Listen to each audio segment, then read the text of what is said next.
Nouvelle semaine, nouvelles énergies et nouveaux défis. Bonjour chers internautes et abonnés d'Icône TV. Bienvenue dans l'Afrique en bref.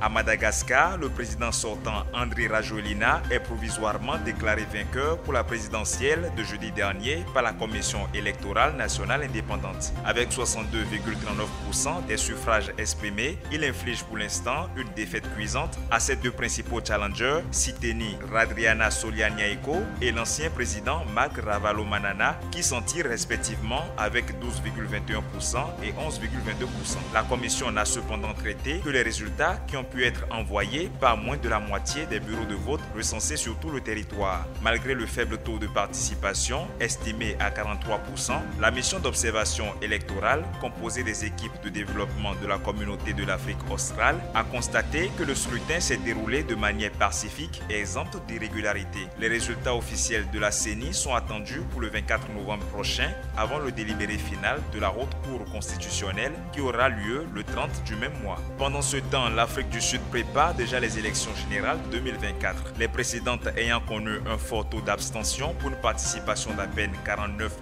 des Sud-Africains, la jeunesse qui se désintéresse de plus en plus de la politique est courtisée par les partis. Les militants de l'Economic Freedom Fighter sont carrément descendus dans les rues de Soweto pour encourager les jeunes à venir voter pour leur parti afin, disent-ils, qu'ils sachent que c'est leur droit de voter pour que leurs besoins puissent être satisfaits. Si la population se plaint du nombre inquiétant de jeunes sujets à la drogue et à l'oisiveté, les volontaires considèrent que la dernière génération a joué son rôle et qu'il appartient à la jeunesse d'agir pour le changement de la race humaine. Les prochaines élections sont prévues entre mai et août 2024 et les bureaux sont déjà ouverts pour les inscriptions. En République démocratique du Congo aussi, les campagnes électorales de la présidentielle du 20 décembre sont lancées depuis hier dimanche. Un mois de préparatifs pour les 26 candidats en lice à ces jeux politiques qui s'annoncent plutôt rudes dans un contexte politique vraiment tendu, fait de conflits armés à l'est de la RDC. Le camp opposant gagne du temps en commençant très vite ses activités quelques heures après que les campagnes soient lancées. La Commission électorale nationale indépendante congolaise se dit déterminée à organiser le scrutin en temps et en heure eu égard aux embarras logistiques